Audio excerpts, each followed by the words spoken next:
Oh, hey pal. How are you? You look amazing. I don't know what you're doing, but it is working and I would not change a thing. This is an all new episode of Desperate for Attention and I am Leslie Simon. This here time we spend together is the place where we transform your endless scroll into actual conversation. And I am just so touched that you would choose to spend some time with me instead of, oh, I don't know, watching another TikTok about why pineapple belongs on pizza. Before we get into this episode's theme, which is so delicious, let's do a little bit of housekeeping. If this show makes your commute or your workout or the walk that you take with your dog even slightly better, why don't you go and smash that follow button? You don't have to smash it in like a aggressive way, just like an assertive, authoritative smash. Leave us some love in the ratings and maybe tell us what you think in the comments. I would love to know, truly. In the last episode of Desperate for Attention, I made just a very like drive-by comment about this month, June, we're in June, 2025, marking the 20th anniversary of the My Chemical Romance album, Three Cheers for Sweet Revenge. And I was incorrect. I'm going to own my mistake. Just like so many Barbies said in the 90s, math is hard. And sometimes I get my calculations all jumbled up. June 2025, in fact, marks the 21st anniversary of Three Cheers for Sweet Revenge. I apologize profusely. I hope that you will forgive me. I have prepared the most incredible podcast episode for you today. If you could turn one podcast into a bag of trail mix, there is something for everybody in this episode. It's savory, it's sweet, it's crunchy, it's smooth. It is such a deliciously satisfying episode. I had a really good time putting it together, and I hope that you can tell. And I also hope you enjoy it as much as I do. This is Desperate for Attention. Let's get into it. Long ago, just like a hearse, you died to get in again. We are so far from you. Okay, so picture this. You're in an office, it's 1985, and you need to make copies of a really important document. You feed the original into the Xerox machine, press that green button, and out comes a pristine duplicate. But then someone else in the office needs a copy of that copy. And then someone else needs a copy of that copy of that copy. And by the time you're looking at the fifth or sixth generation, the text on the report is blurry, the edges are smudged, and you can barely make out what the original document actually said. This is what I call the Xerox effect phenomenon. And it doesn't just happen in offices, it actually happens in music. When a groundbreaking band emerges and achieves massive success, they inevitably spawn armies of imitators. The first wave tries to capture the essence, the second wave copies the first wave's interpretation, and by the third or fourth wave, you're left with bands that sound like copies of copies of copies. The original vision becomes increasingly distorted, watered down, eventually unrecognizable. And there's no better case for this phenomenon than My Chemical Romance. When we examine MCR's influence on rock music, particularly following their breakthrough with Three Cheers for Sweet Revenge, we can trace the distinct generations of bands that emerged in their wake. Each generation represents a different stage of this musical photocopying process. But before we dive into these generations, let's define a little bit more what we're dealing with. You've got generation one, which I'm calling the direct copies. This happens from 2005 to 2007. These are bands that emerged immediately after My Chem's success, attempting to directly replicate their theatrical darkness, emotional intensity, and their distinct visual aesthetic. These groups recognized what made MCR special, but lacked the authentic personal experience that fueled the original. Now you've got generation two, which I call the copies of copies, and this goes from 2008 to roughly 2010. These are acts that took Gen 1's blueprint and filtered it through their own regional scenes and influences, creating variations that maintain some core DNA while adding their own flavor. Finally, you have generation three, which I'm calling the heavily degraded copies. This time period is roughly from 2011 through 2016. Bands that were copying the copies of copies. You're keeping up with me here, right? Often focusing on the most commercially viable elements while losing the artistic depth and emotional authenticity entirely. Okay, everybody's up to speed. We're all on the same page. Great. Let's set the stage for where this all began.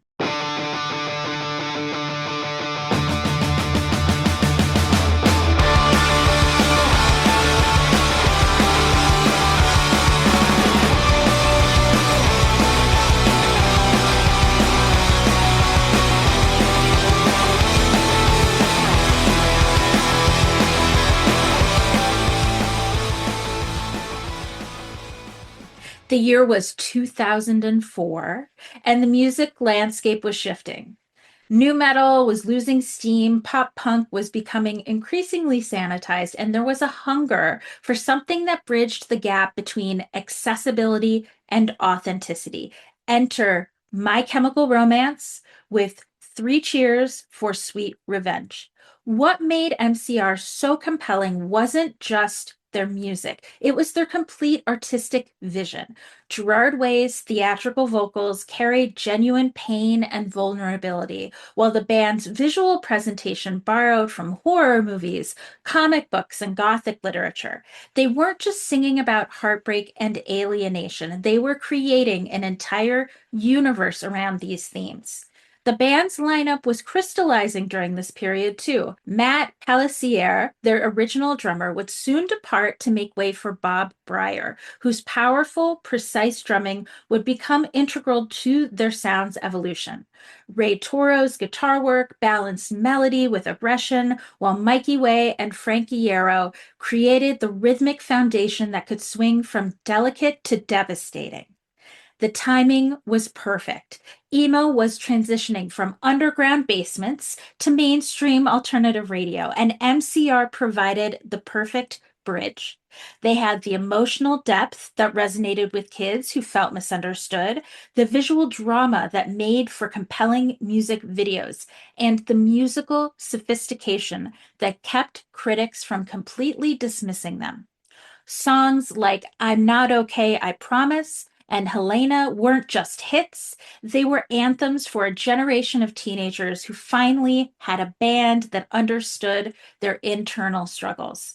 The combination of Gerard's confessional lyrics, the band's musical complexity, and their theatrical presentation created something genuinely unique. Of course, MCR would continue evolving, transforming into the stadium ready rock opera of the Black Parade, and later exploring completely different sonic territories with Danger Days, the true lives of the fabulous Killjoys. But Three Cheers for Sweet Revenge was their defining statement, or at least what I consider their defining statement. The album that established their place in rock history and made them irresistible to imitate. And imitate they did. Almost immediately after MCR's mainstream breakthrough, record labels began scouring the country for bands that could replicate that magic formula. Now, this first wave of imitators emerged between 2005 and 2007, and what distinguished them from later generations was their direct proximity to the original. These weren't bands copying copies, they were studying MyChem's blueprint in real time and attempting to reverse engineer their success. success. So let's examine three bands that perfectly encapsulate this first generation, each representing a different approach to the MCR Think she'll template. make it through the night. Die romantic, romantic. This is the nightmare we fall. Die romantic, romantic. This is the nightmare we die. Romantic, romantic. Tonight and it's all we need now. Die romantic. Aiden emerged from Seattle in 2003, originally formed as a more straightforward post-hardcore band. When MCR's success proved there was a massive audience hungry for theatrical darkness, Will Francis and company pivoted hard into gothic territory. They took the most literal interpretation of My Chemical Romance's visual brand, where Gerard Way's theatrical makeup felt like an artistic statement rooted in his love of comic books and horror films. Aiden's presentation looked more like they raided a Spirit Halloween store. Their 2005 album, Nightmare Anatomy, arrived at the perfect moment to capitalize on MCR's breakthrough. Musically, they grasped the quiet to explosive dynamic that made songs like Helena so effective, but they stripped away all the progressive complexity that gave MCR's arrangements their depth. Aiden's songs like Knife Blood Nightmare and Die Die My Darling showed that they could write hooks, but their approach to death imagery felt more slasher film than gothic novel. Their attempts at concept albums throughout 2005 and 2006 showed genuine ambition, but lacked the narrative coherence that would later make the Black Parade so compelling. Most tellingly, they only captured MCR's aggression while completely missing the vulnerability that made Gerard Way's vocals so powerful. What's fascinating about Aiden is that their frontman, Will Francis, was actually older than most of his scene peers and had a genuinely rough upbringing that informed the band's darker ethos. The music might not have hit the same heights, but Will himself was relatively beloved in the industry. In the alternative press offices, for example, we had a term for bands like Aiden. We called them GGBB. Good guys, bad band. Will knew how to work the room. He was shaking hands with editors. He knew how to charm headlining bands. He was doing all the political maneuvering necessary to get coverage. Aiden rode that wave hard from 2005 to 2007, landing major tours and significant radio play. But when My Chemical Romance evolved from Three Cheers into the stadium-ready spectacle of the Black Parade, Aiden couldn't make that same leap. Their 2007 album Conviction felt like more of the same at a time when the scene was demanding evolution. And by 2008, as the musical landscape shifted towards more of a polished production and broader appeal, Aiden found themselves increasingly irrelevant. The band essentially dissolved by 2012, with Will eventually reinventing himself as William Control, diving deeper into industrial and electronic elements, perhaps realizing that staying in My Chemical Romance's shadow was a dead end. It would be impossible to talk about Aiden without saying that years later, in 2018, Francis would face serious allegations about running a sex cult, a scandal that seemed almost too fitting given his adopted moniker of Control. What if I wanted to break? Laugh it all off in your face. What would you do?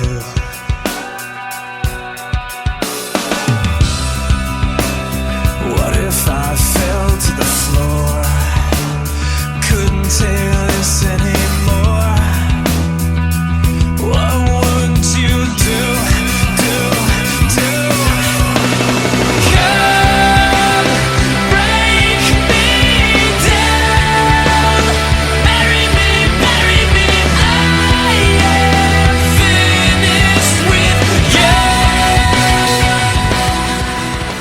Ladies and gentlemen, let's take a moment and discuss 30 Seconds to Mars, the celebrity shortcut. Before Jared Leto tried to become the face of alt-rock's theatrical revival, 30 Seconds to Mars started as his attempt to prove that he was more than just a pretty face from shows like My So-Called Life and movies like Requiem for a Dream. Formed in 1998 with his brother Shannon, the band initially explored a more experimental ambient sound that had little in common with what would make them famous. Everything changed when they witnessed MCR's ascension. Their 2002 self titled debut had barely registered, but their 2005 follow up, A Beautiful Lie, showed that they'd been studying MCR's homework very closely. They took the progressive rock arrangements and dramatic builds, but filtered them through a space and sci fi theme instead of death imagery. Songs like Attack and, of course, The Kill captured some of that grandiose vulnerability that made MCR so compelling, but 30 Seconds to Mars made it more ethereal than visceral. Their visual presentation looked a lot like MCR's theatrical elements. And if you're watching the video for The Kill, it's hard to ignore Jared Leto's gorgeous MAC cranberry eyeshadow, which almost everybody knows was an essential in the makeup bag of any member of the MC Army. But what's crucial to understand is how desperate 30 Seconds to Mars seemed to want to be part of the My Chemical Romance ecosystem. It appeared that they did everything possible to land opening slots on My Chem tours. And, the closest they got was playing Taste of Chaos, which was essentially the louder, harder version of Warped Tour. I personally remember meeting Jared Leto after the band played the Agora Ballroom in Cleveland, Ohio. I think they were opening for Puddle of Mud. And I was standing before him, looking at his eyes. He was shaking my hand. And I've got to tell you that I would have followed this guy into a cult. He was that magnetic. And I wonder if that's not the effect he has on almost every audience he plays in front of. I mean, he could be playing bluegrass covers of James Blunt songs and people would love it. So, can we deny that the celebrity factor is the band's secret weapon? While bands like Aiden had to fight for every magazine cover and radio spin, 30 Seconds to Mars got a lot of attention simply because Jared Leto was already famous. And this air quote vanity project moved to the head of the class much faster than some hardcore bands with an anonymous frontman ever could. And I'm sure the band would say that the celebrity status was more of a curse than a blessing because they had to overcome the dog star expectation for the band. If you're too young to understand that reference, I will give you a moment to go on Wikipedia. Needless to say, they rode MCR's wave from 2005 through 2009, growing increasingly ambitious with each release. And what's remarkable is that they were smart enough to evolve beyond their influences. So when MCR started fragmenting after the Black Parade, 30 Seconds to Mars doubled down on that theatrical spectacle, eventually becoming the arena rock act that maybe MCR might have become if they hadn't imploded. By 2013's Love, Lust, Faith, and Dreams, 30 Seconds to Mars completely shed their MCR influences, demonstrating that sometimes the best way to honor your inspiration is to eventually transcend them entirely. And unlike many of their peers, they successfully graduated from tribute act to legitimate headliners, still touring around the world today. When words mean nothing, I'll be here singing on and on and on and on. A world away, I'll still be singing on and on and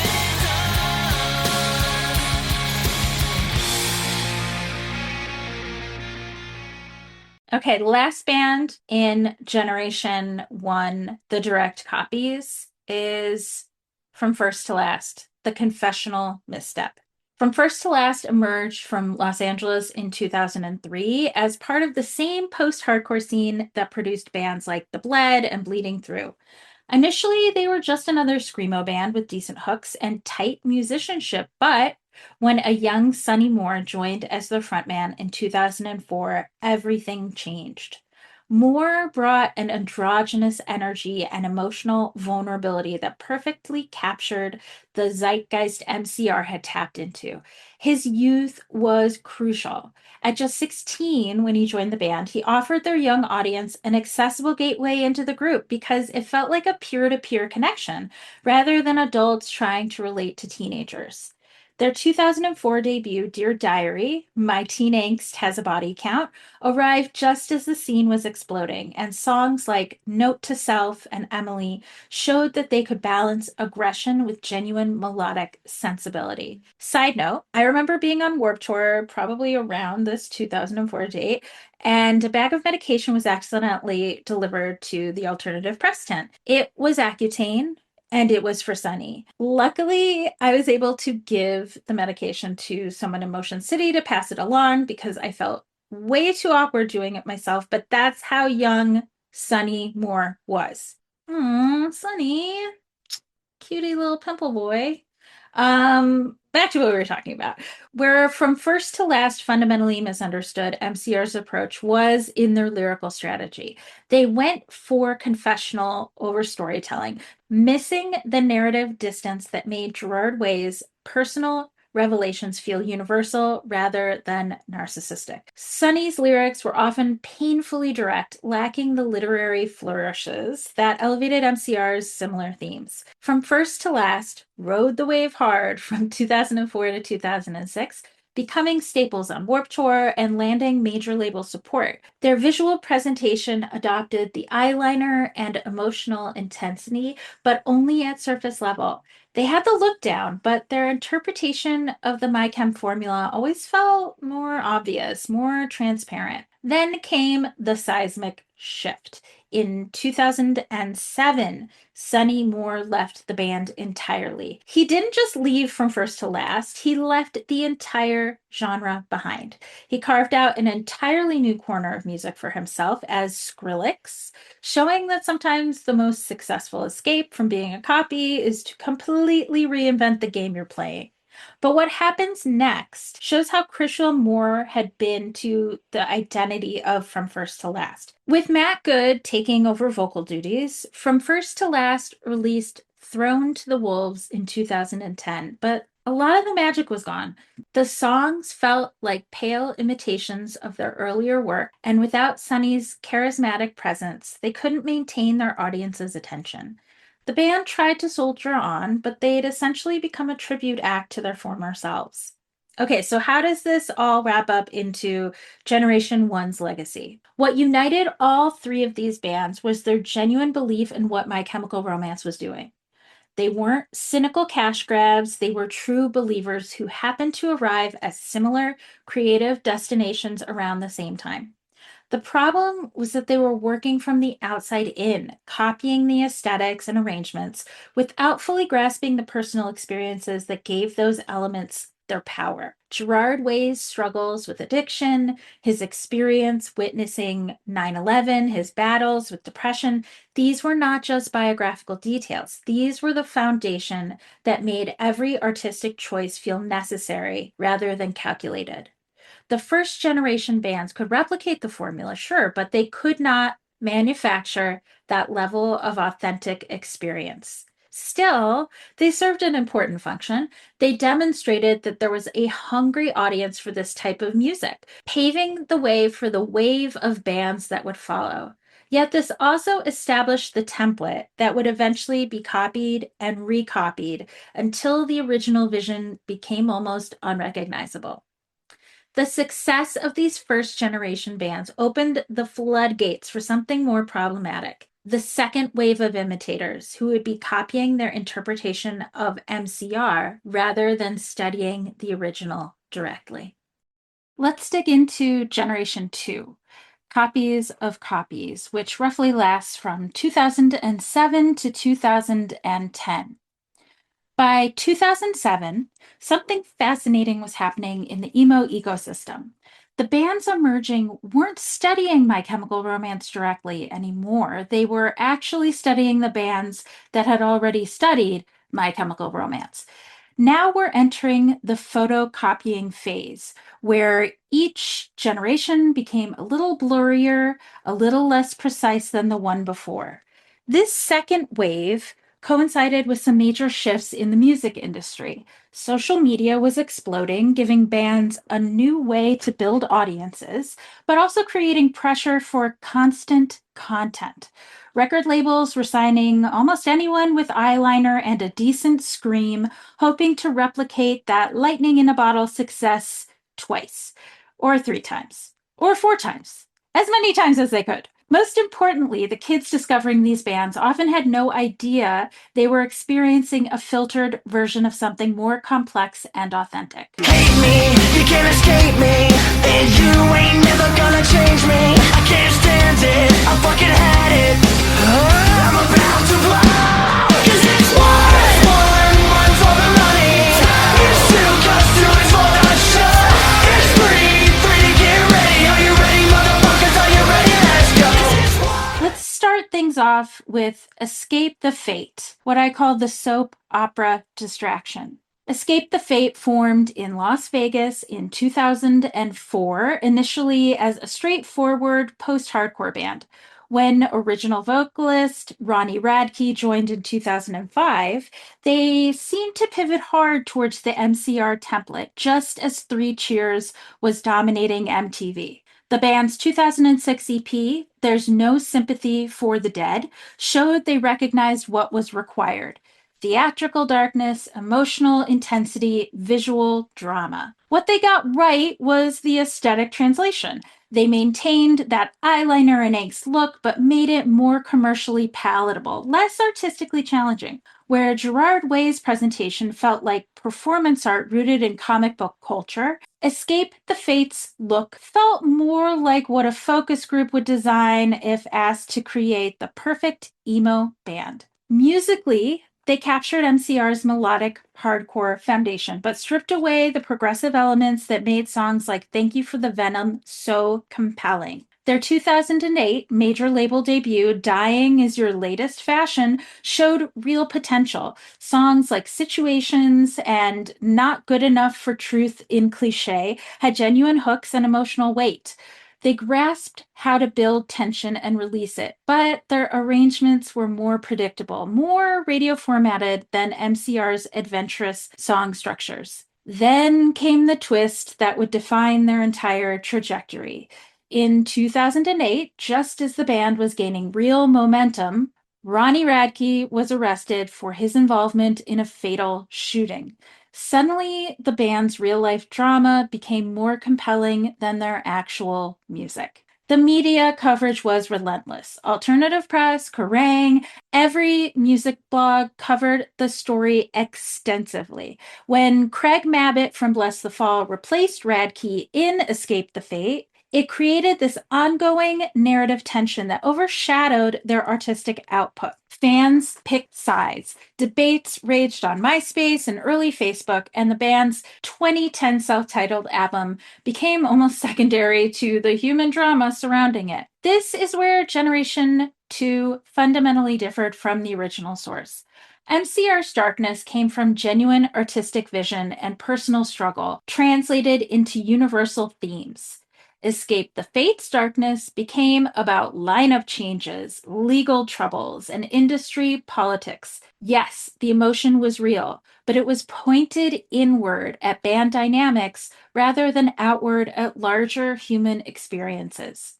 Despite the constant upheaval, Escape the Fate managed to maintain a dedicated fanbase through multiple lineup changes and continued releasing albums well into the 2010s. They became proof that sometimes controversy can sustain a band longer than artistic merit. Their later work felt increasingly disconnected from both MCR's influence and their own early potential, but the drama kept them relevant in a way that pure music couldn't. Lay your heart down, me hands inside. Conscience begs for you to do what's right.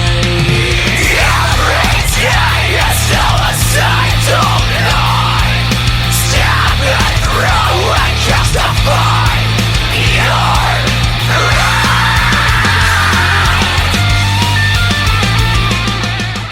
Up next, we have Black Veil Brides, the costume party approach.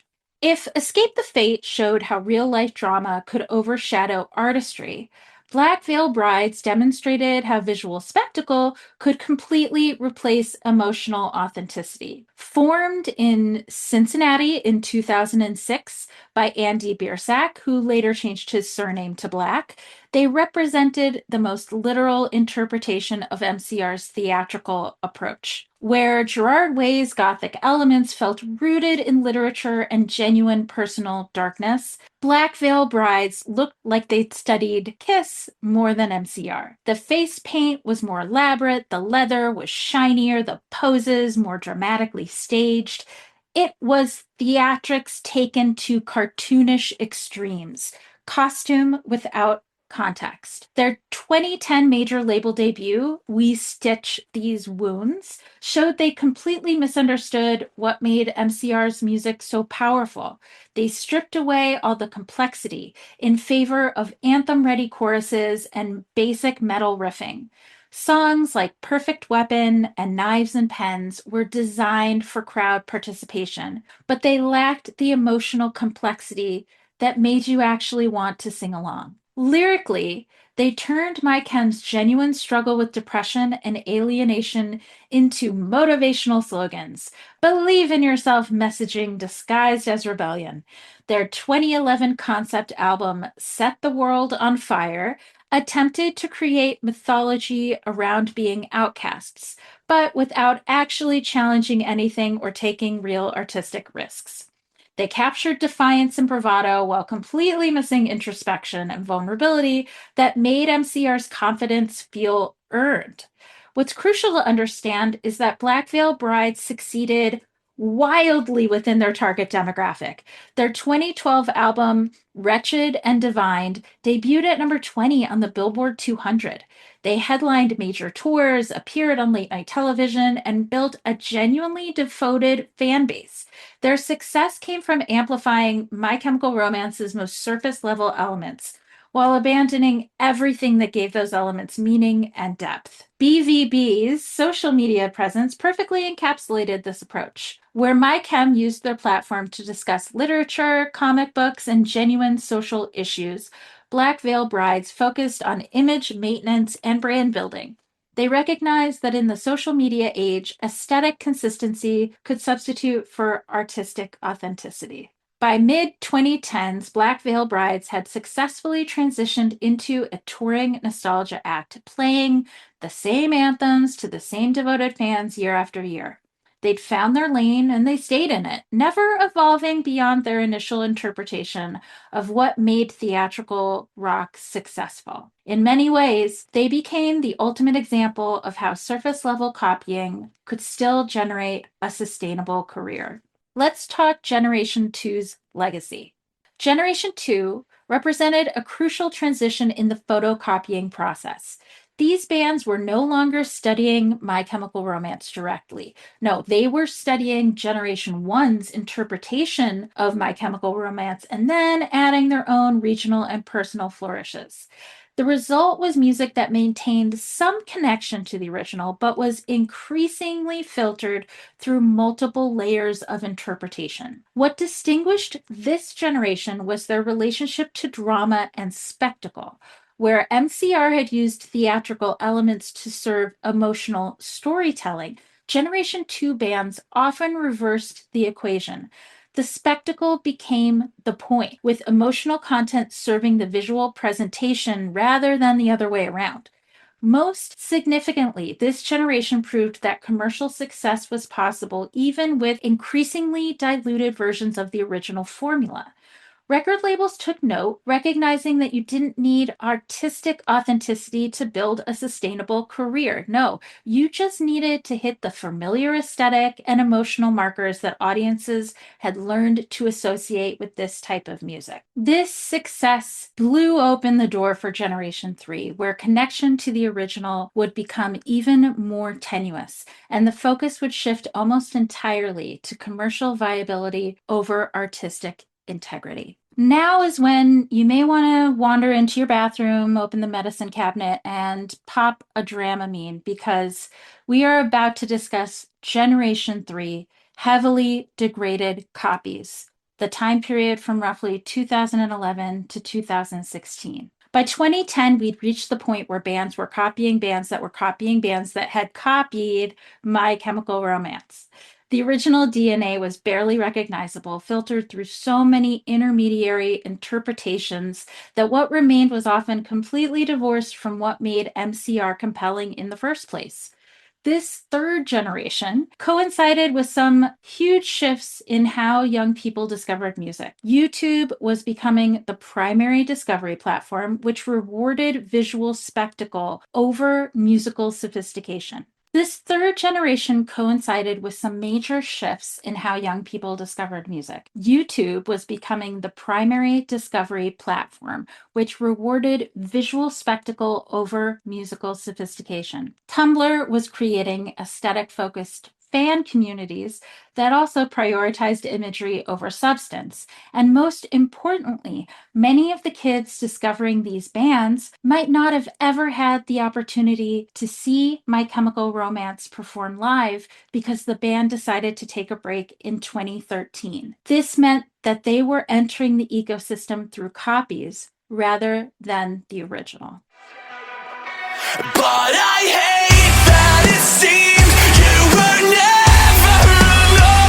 We were broken and bleeding, but never gave up. And I hate that I made you the enemy. And I hate that your heart was the casualty.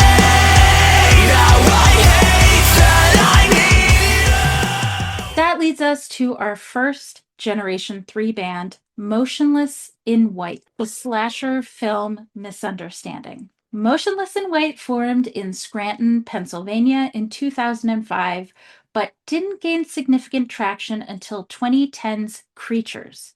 By then, they'd observed how bands like Black Veil Brides had turned MCR's gothic elements into pure visual spectacle and decided to push that approach even further into B movie territory. Where MCR's darkness served the emotional content of their songs, Motionless in White used macabre imagery as pure aesthetic appropriation.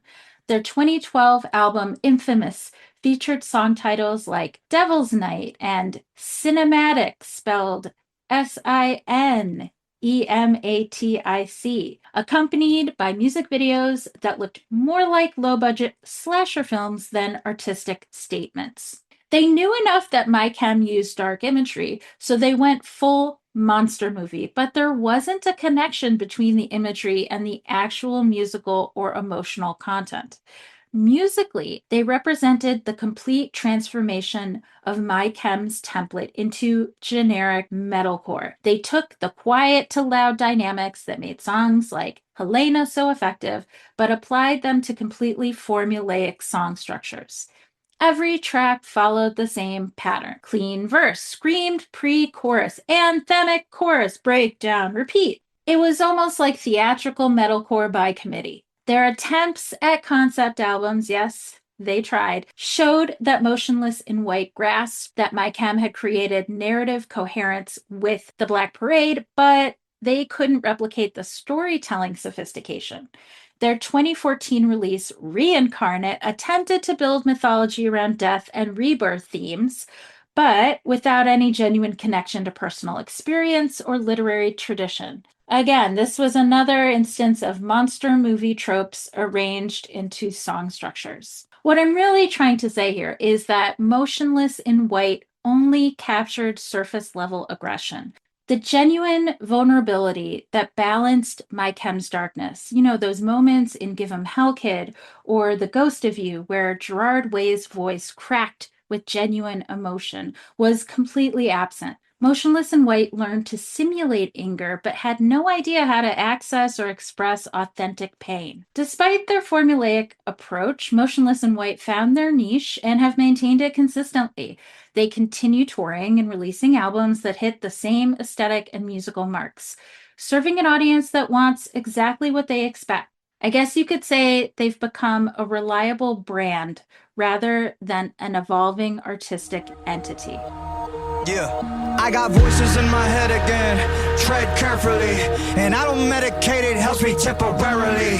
I got problems, I got issues, yeah, apparently. Trauma that I'm burying, I think I need some therapy. I battled depression, I'm back with a message. I'm asking the question that if you hate me, why you acting obsessive? I'm past the point of no return by being passive aggressive. I'll brandish a weapon, teach all you motherfuckers a lesson. Yeah. I actually battle my demons and shallows, and swim in the deep and the creep in the shallows and lost. Next up, Falling in Reverse, the emo boomerang. When Ronnie Radke was released from prison in 2010, he could have returned to escape the fate or started something completely new. Instead, he formed Falling in Reverse, which became the ultimate example of how My Chem's template could be corrupted into pure self-promotion. I feel like Ronnie became a sort of emo boomerang, thrown out of the scene only to come spinning back with even more force. Falling in Reverse took everything problematic about Generation 2 and amplified it.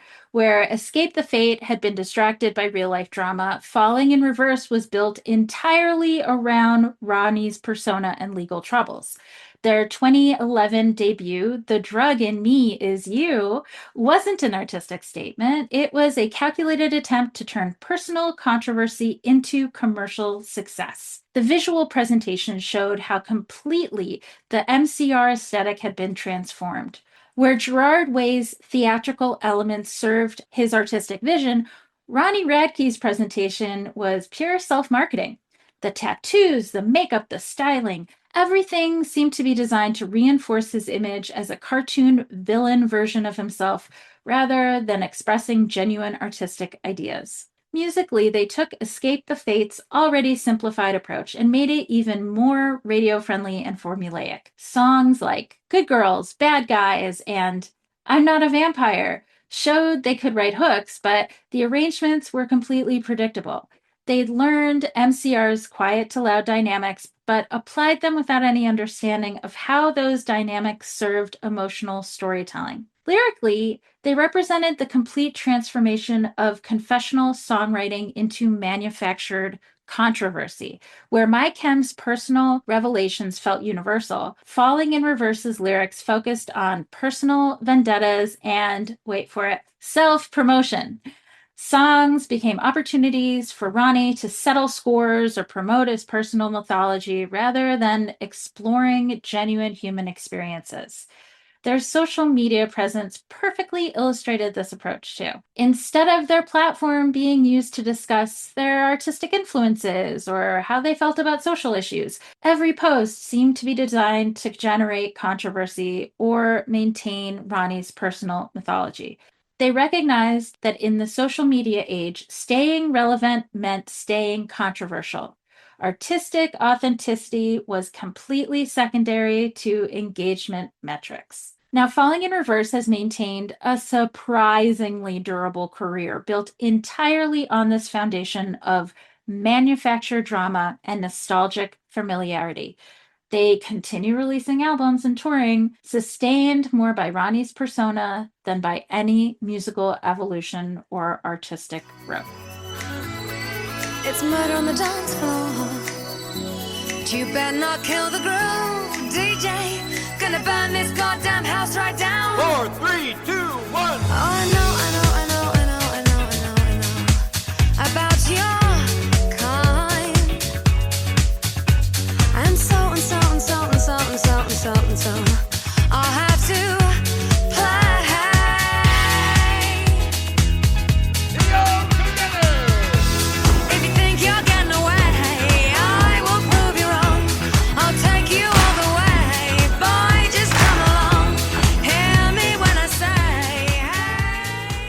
Okay, so before we dive into this particular cesspit, I need to be very clear.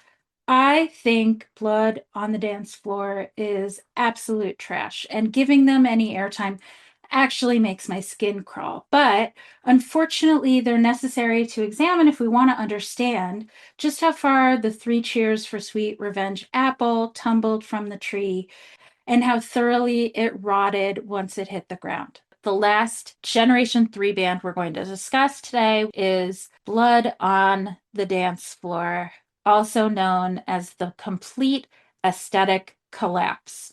If we needed proof that the photocopying process could completely destroy the original vision, Blood on the Dance Floor provided it. Formed in 2006 by Davi Vanity. I haven't even bothered to look up how to properly pronounce his name.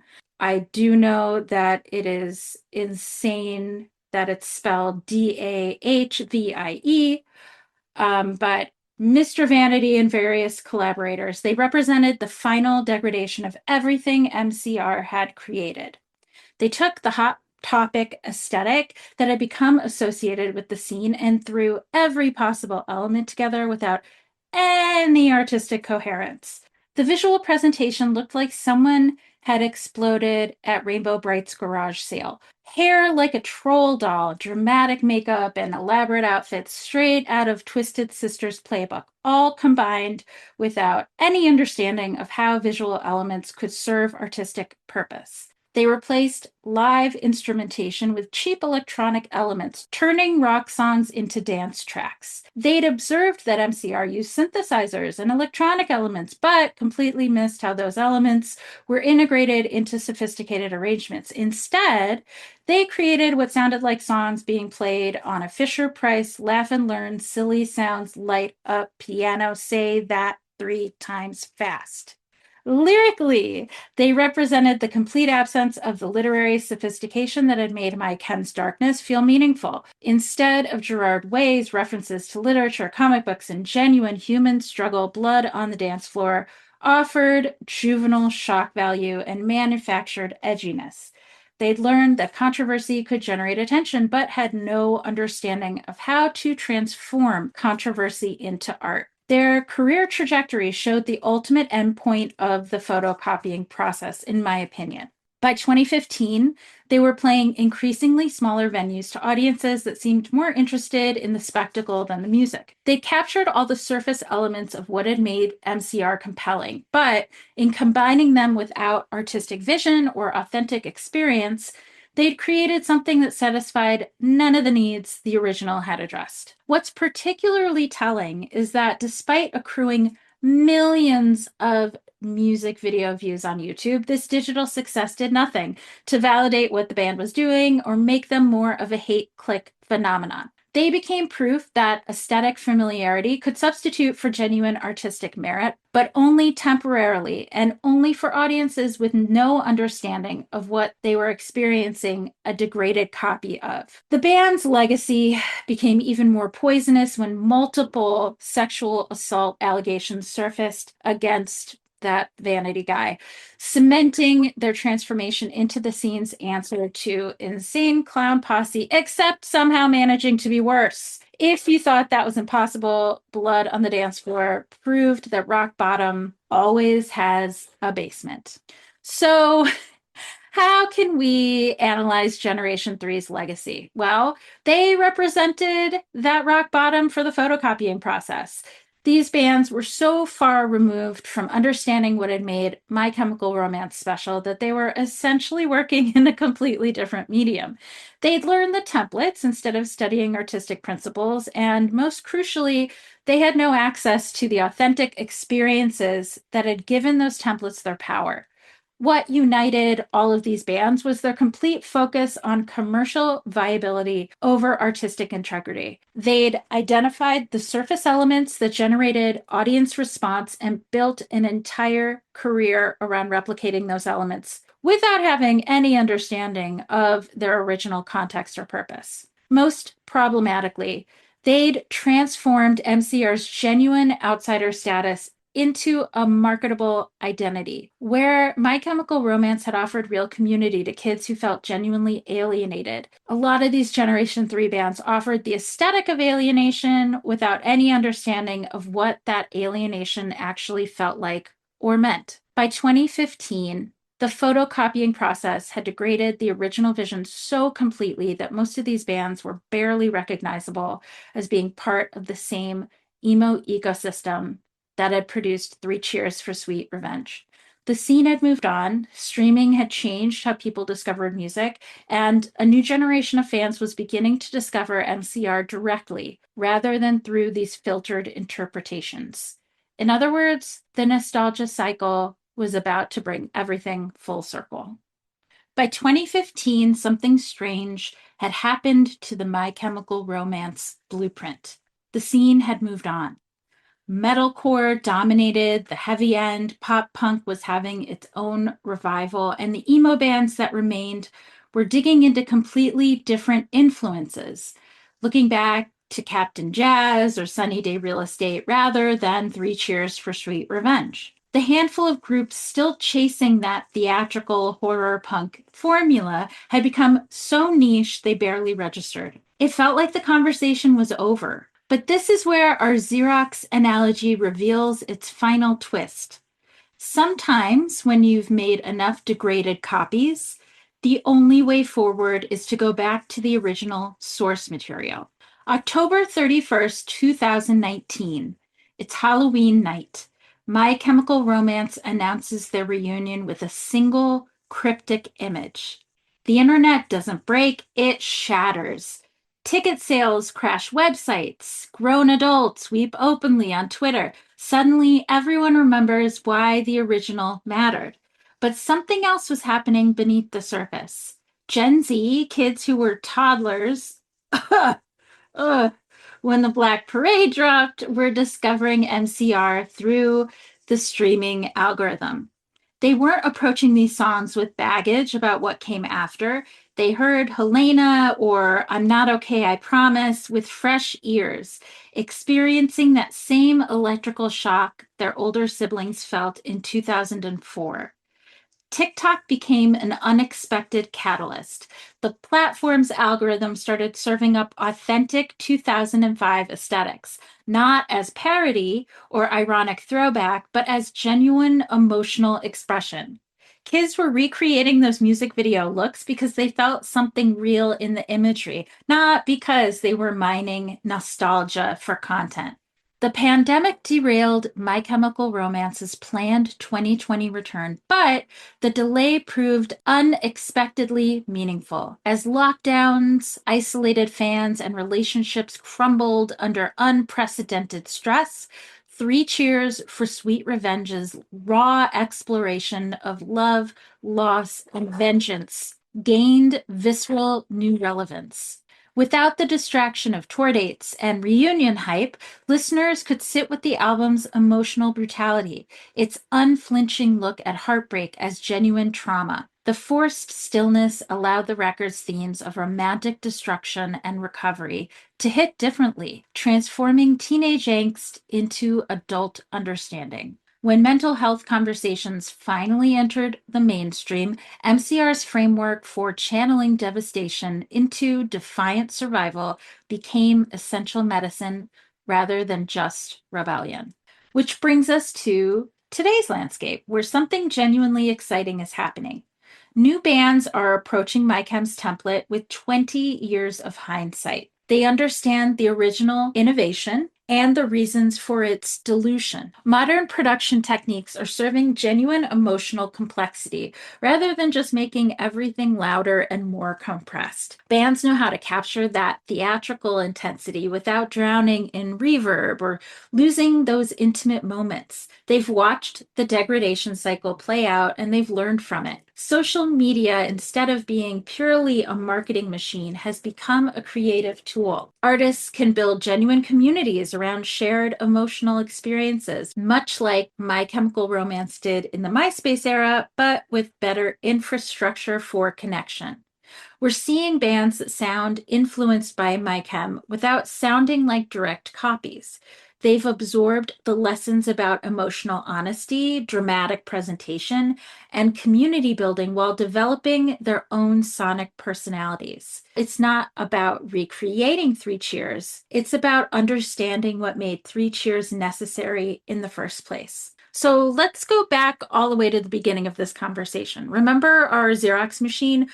We started with a clear, powerful original. We made direct copies that captured most of the detail, then copies of copies, each generation losing clarity and purpose. Eventually, we had documents so degraded they barely resembled the source. Here's what happens when you take that final blurry photocopy and go back to that original document. Suddenly, you see what got lost in translation. You understand not just what the original looked like, but why every element mattered. The fonts, the spacing, the contrast, it all serves the message. That's where we are with My Chemical Romance's influence in 2025. We've completed the cycle. The original's value isn't just preserved, it's been rediscovered by a generation that can appreciate both its innovation and its aftermath.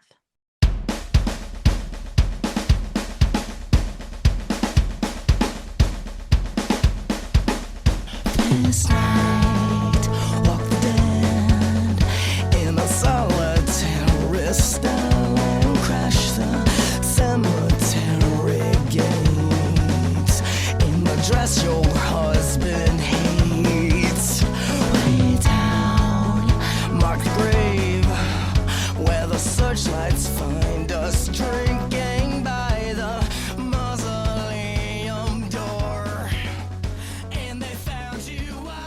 That is a wrap on another all-new episode of Desperate for Attention. I am still Leslie Simon. I am planning on taking this Xerox effect and applying it to other bands from the scene. If there is anybody in particular that you would love to see me chart out, let me know. If you are not already following the podcast on your favorite podcasting platform, please do so and gingerly press that follow or subscribe button. Feel free to shower some love in the ratings or tell me something good in the comments. How about we do this again next week? Same day, same time, new topic. I am looking forward to it. Until then, have a fantastic week and I will smell you later.